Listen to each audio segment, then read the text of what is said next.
What's going on, family? Aubrey here. And as I promised, I'm going to start bringing in some guests on this channel. So today I'm going to share my first guest with you, many more to come. Going to start bringing some people with some different backgrounds, different specialties. But this guest is so important to me, really on a personal level. She's a mentor of mine. She has helped me tremendously. And we're going to talk about a big topic going on right now, which are GLP-1s. We're not going to get super scientific about it. That's not the purpose. You can always Google that stuff. We're going to talk more about the emotional journey that comes with being on a GLP-1. She touches some points that I've heard so many women share about that I know some of you can relate to. And maybe you're thinking about GLP-1s or you're on a GLP-1. It's a journey and there's a lot that comes with that. So I am not for or against GLP-1s 100% either way. I definitely think they have their place and I share that in this video. But without further ado, just check out this conversation, and don't forget, if you got value from this, make sure you like and subscribe and leave a comment below if you can relate to anything we talk about or if you have any questions, because I always love to hear from my community. Without further ado, here we go.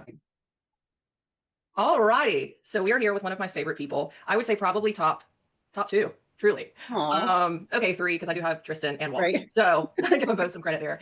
But this is Angie Blake, and I'm so grateful that you came on today. So I'm just going to tell really quickly how our paths crossed, because I think it's interesting.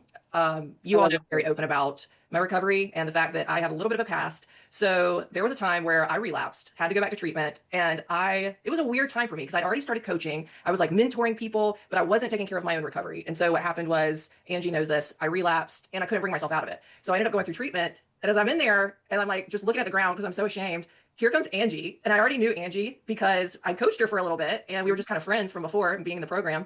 And I was like, oh my gosh, I know this face. And I just remember breaking down and giving you a hug, and it changed everything because Angie was there to speak. So Angie is very important to me. You are my recovery mentor, and I really look up to you. And I've said this before, but you're one of the only people I can be completely honest with. And that's why I'm so glad you're on today, because I know you'll be honest and we can just talk about things without editing everything. So hopefully. Yeah. We have that in the back pocket, but I have a feeling we'll have to edit anything. So Thank you so much for asking me to do this, for sure.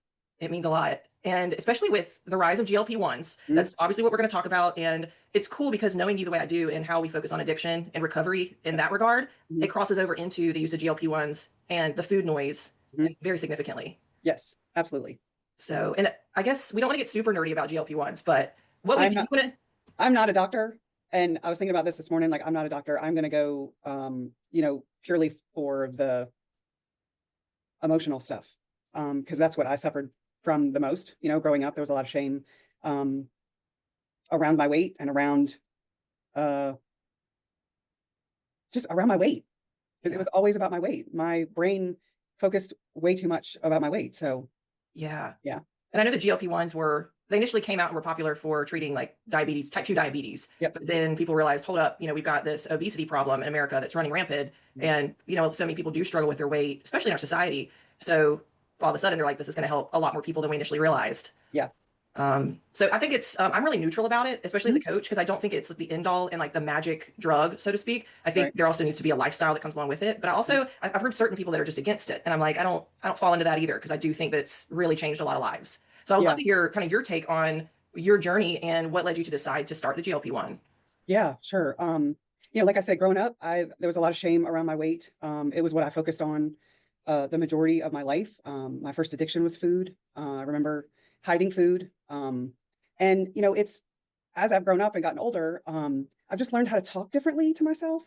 So for me now, it's more of a quality of life thing. And I'm just choosing not to go back there and to carry all those thoughts and all those, extreme diets and extreme actions that I took to try and help it. And it never worked. And as we know in recovery, if we force, anything, it doesn't work.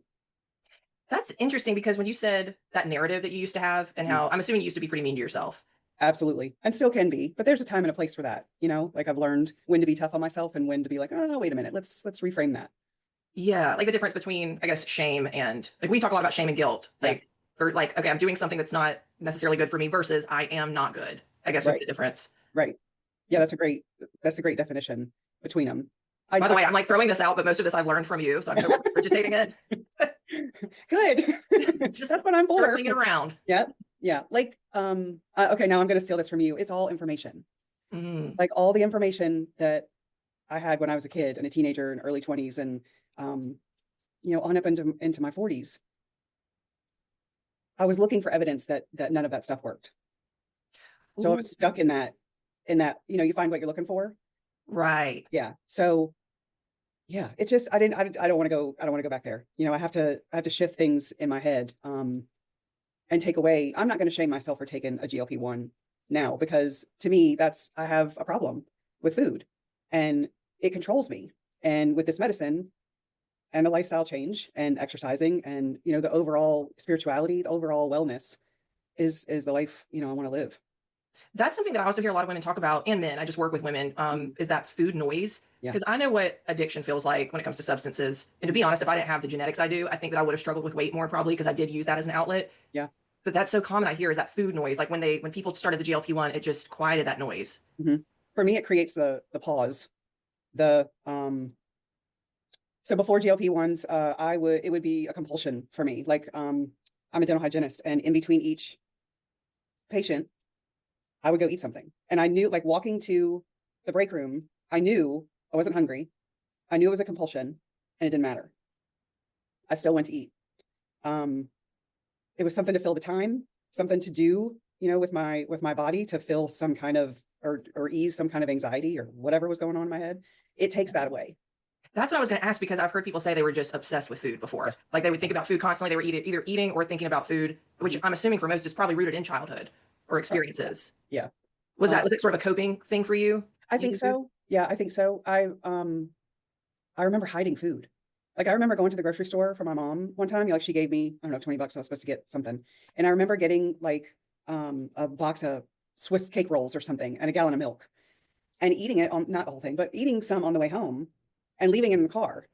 Like that's the stuff. Like I remember I was like 16. So yeah, it was definitely a way to cope. Yeah, and I mean, it makes me giggle, because that's exactly how I feel with, like, talk about alcohol or something, yeah. It's like, oh, let me go get my family a bottle of wine. This was before recovery, but yeah. It's like, oh, I'm going to get an extra bottle for myself and go ahead and get that in on the way home. It's like the same thing. Yep, it is the exact same thing. So dealing with that your whole life, and it's not like alcohol or drugs where you can just not have it. Like you have to eat. Right. So what is that like? Because that's something I never went through. This is where my favorite word comes in, balance. I think with the GLP-1s and it creating that pause for me, instead of on the way home thinking, oh, I'm just going to run by Chick-fil-A because I'm so hungry, I can kind of reason with myself and say, no, I'm going to go home and cook something.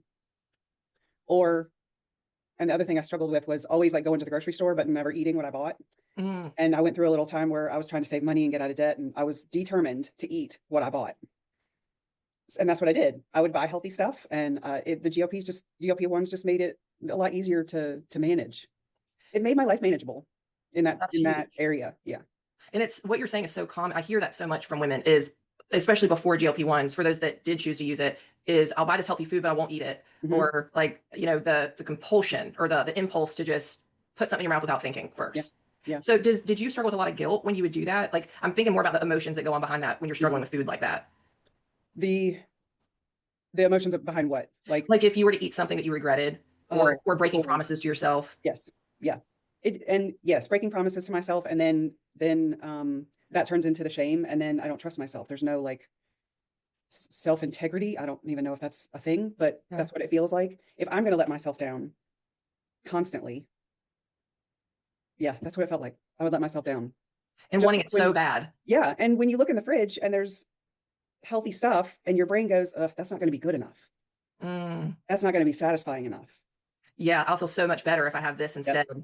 Oh man, that addict mind for sure. And that's why I really choose to never shame-based coach, because I hear that a lot, where I'll hear, coaches online or these coaches that have gone viral talk about, if you want it bad enough, you'll get it, like David Goggins style. And I think that you can take certain things from that. Like if you're just not getting out of the bed and you need to get out of the bed, maybe give yourself a kick in the butt. Oh, is that Jesse? Yes. Jesse wants to steal the show. Love Jesse. But I'm not about that. I'm like, the shame-based coaching to me only works for so long. It might get you started, but then you've got to fall in love with yourself in the process. Yeah. You learn to talk to yourself differently. Yeah. You don't need that militant, I don't even know the word for it. Overbearing, like, you don't need that. And for me, I don't want that anymore. I've spent a lot of time changing the narrative, as we say, and it just doesn't work for me anymore. Yeah, because I mean, what's to say if you hit your goal and you've got that voice in your head saying, and I'm not saying this, it like hurts me to even say it, but like if you're telling yourself like, oh, you piece of shit, or I'll hear people say you're such a fat ass to themselves, and I can literally like feel it in my gut. I'm like, Yeah. oh. Yeah. I'll even have women that sign up for the program, and I'll hear them talking to themselves like that, and I'm like, oh boy, we've got some rewiring to do here. Yeah. Yeah. 'Cause it just only lasts for so long. Right. And you have to figure out what works for you. Hmm. And I admire your approach. I think you're just the best cheerleader. You definitely inspire me to be a Aw, better person in that department. So thank thank you you. for what you do. That means a lot. I think the world is so heavy right now as it is that there needs to be a little bit of lightness, I think, in there, or just a reminder Yeah. that you're worthy of loving yourself. And you do that for me too. Like I'm stealing from you when you say be nice to my friend. Now I Yeah. say that to women I work with. I'm like, wait a Yeah. second, be nice to my friend. Right. Well, and it's just, I don't know. It's just a lighter feeling. And how Yeah. many times did we try to beat ourselves up and it didn't work? And then I shame myself for beating myself up. So what the hell? You know? Yes. And when it comes to food, I've seen this time and time again with people. There really is this distinction between people that use it to cope and have used it their whole lives versus the ones where food is just there to survive, to live Yeah. on. And they Yeah. both want progress just the same. Yeah. But the one that has that food noise, Mhm. they're a lot more shame based and they doubt themselves a lot more. Yeah. So that's why I really do see the benefit of GLP-1s for so many Mhm. people. People Yeah. that have, I think, for 20 plus years been trying to lose weight and who obsess about food that all of a sudden are like, this is a new way of life. Yeah. I have a choice today. Yes. Did Yeah. you struggle with like a narrative after taking the GLP-1? Kind of like I've heard people say they feel like they took a shortcut or Mhm. Yeah. just guilt. Yeah. I was ashamed for probably, and if I'm being honest, there's probably still a little bit of shame there connected with it. I found myself like not telling everybody, what I was doing, or I would lie. I've lied to some people about it. I think it goes back to I've just made a choice to not carry those thoughts anymore. Um, yeah, I made a decision. And I don't know how that sounds, but I just made a decision. I don't want to go back there. I can shame myself about something else now. Like Yeah. I spent, 51 years shaming myself for this one thing, and it did me absolutely no good. Yeah. Yeah.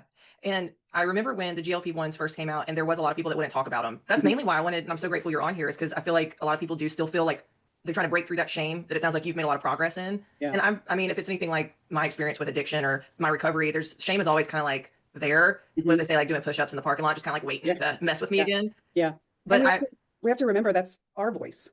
ooh, Like I didn't tell those certain people because I was ashamed. I had no idea what they thought, right.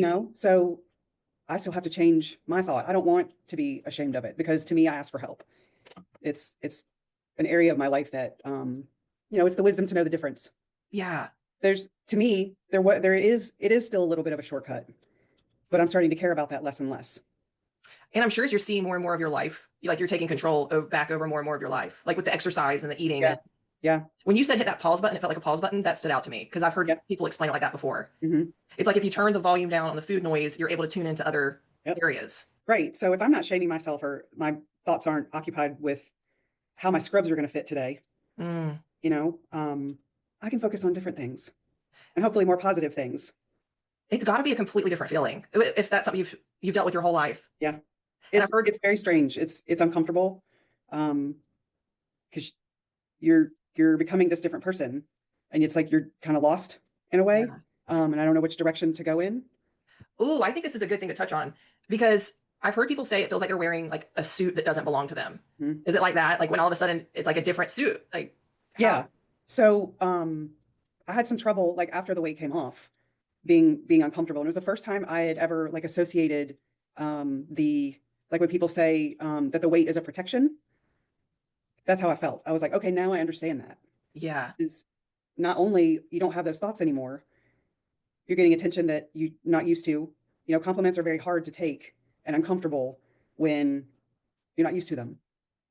I'm sure. Yeah. Yeah. So, just this morning when I was getting dressed, I haven't worn this jacket yet, and I walked by my mirror, and I still don't know who that person is. Wow. Yeah. The closest thing, and I think we've talked about this before, that I can really relate to with that is so bodybuilding for me was really a coping mechanism because I felt like my life was so out of control when I started. There was definitely some trauma there from abuse and I didn't want to be looked at as weak and I didn't want to be looked at either as like this sex symbol that someone was going to come up and so I developed like this persona where it was just this tough, like bodybuilder. And then I got to the point where it wasn't for me anymore. You know, I did a lot of healing and I wanted that balance, like you were talking about, which with bodybuilding, there's no balance. It's if you're a competitive bodybuilder, it's like you're all in. And Yeah. so I really wanted more of that balance. And I remember coming out of that and losing some muscle and looking just more like a healthy person, not necessarily like this jacked, bodybuilder. And I remember that feeling in that way, where all of a sudden, like men, for example, I think would look at me more feminine, like more. It was almost like being vulnerable. Like I'm like, okay, maybe people don't view me as like strong, like don't fuck with her type thing. Like maybe Right. it's. So I Yeah. kind of see it in that regard, kind of along the same lines. Yeah. And I think maybe like now that you say that, like maybe my weight was, um, I don't know, a protection from some kind of attention from men. I don't know. I've heard that before. I haven't really dived into that, but I know it was some kind of protection because now I feel exposed. Ooh, exposed. That's the word. Yeah. Like, oh shit, now I'm me, like I'm where I want to be finally, but oh shit, now I got to be me. I really think a lot of people are relating to this right now because I've heard people share this. And for those of you watching, if you've been through this, I would love to hear that in the comments below or your experience, because I think this is probably pretty common with Yeah. people that have made this transition. Yeah. I would love to hear their feedback too. That's what's so interesting is it does seem like people that have used this medication are kind of like on their own islands and they're kind of like they want to connect and talk about Yeah. their feelings because it's such an emotional journey, but It they're kind is. of like, I don't know if I don't want to be judged. I don't want to, there's still like a little stigma out there. Yep. And So I'll say like this morning, I was like, doing this interview is putting myself out there in a way I haven't ever. So again, thank you. Like I really do appreciate the opportunity. It's so emotional. Like for me, that's all it was. It's how I cope. It's a tool that I used, and the GLP-1s just help me make my health more manageable. yeah, and it sounds like it is for so many. Mhm. So being on it now for how long have you been using the medication? In February, it'll be 2 years. Okay, so I see this pendulum effect happen with people where they all of a sudden that food noise is gone or quiet, I should say, and then they don't have to eat as much or they're not thinking about it and they really enjoy that because all of a sudden they have this opportunity they haven't before. They're starting to see the weight come off. Some people barely eat. I do hear that where it's like their appetite's gone and they struggle, and it's almost like this pendulum effect where now they're scared to start eating like they need to again. Did that happen with you? No, I did get to the point where I didn't want to eat, like you said, like a lot of I didn't even want to drink though. So to me, I was on too high of a dose Yeah. because I think there is a balance to it. I still want to be able to eat enough calories to be healthy and nourish my body and lose the weight. But that's where I incorporated, once I got my dose where it needed to be, I incorporated hiking and, being outside and just being a little bit more active. Was I perfect at it? No. Did I still go get a number one from Chick-fil-A? Yeah. But I didn't have to 5 days a week. Instead, I could do it like once a month.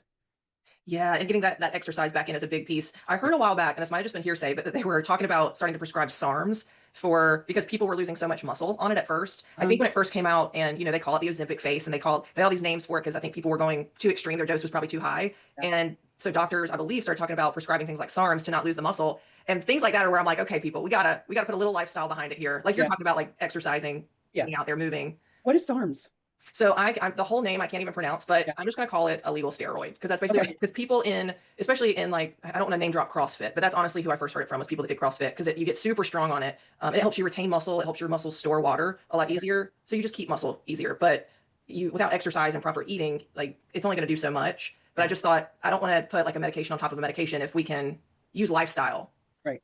Because from what I've seen, it's almost like that food noise was the problem. So like if the problem's been turned down, why not use what you can to from there. Right. It's I can't stress enough like the balance. The minute you tell me I can't have something is when I'm gonna obsess about it. And because I'm the girl that, you tell me I can't touch the hot stove, I'm gonna touch it. I get that. I think it was important to me to move more towards a healthier lifestyle. Now I did go through phases and still probably do that. I'm like, well, I'm not eating that much of it. I can still have it, with the tiramisu or, 2 cookies instead of 1 or whatever. I do the justification in my head. Well, I'm not eating that much of it. I still definitely struggle with that. But again, I like to strive towards balance. Yeah. It sounds like the binges aren't in there and like it's not happening like you said, instead of 1 day a week or instead of 5 days a week, it's 1 day a week. Yeah. Maybe. Yeah. So and that was another thing that you actually helped me with that when I was working with you coaching. You would have us do those checklists, the once a week checklist. And that was like seeing like reality. Like the different like sleep, kind of self-care, Yeah. food. Yeah. Yeah, yeah. Like I got to rate myself, you know, every day in each category. And then I always did better than I thought I did. Isn't that funny? We do not give ourselves enough credit. Right.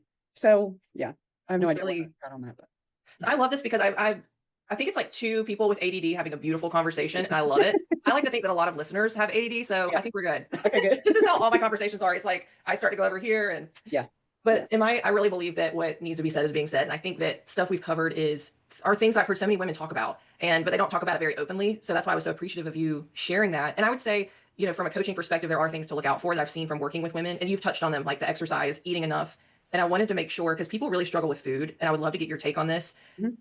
I know like some people will say it's hard to eat big portions or it's hard to eat enough. And you mentioned that taking the dose down can help with that. Are Yep. there certain foods that you find if you stay away from, you feel better? Like I've heard Oh, grease can be yeah. nauseous. All the stuff that we're not supposed to eat anyway. You know what I So it's mean? like you just eat clean whole food and you're good.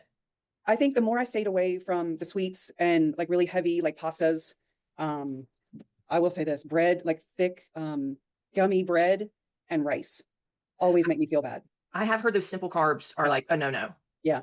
Um, yeah, that would be just the normal stuff that would make you feel bad if you weren't on it. What are your go-to carbs since you've been on it? Oh, probably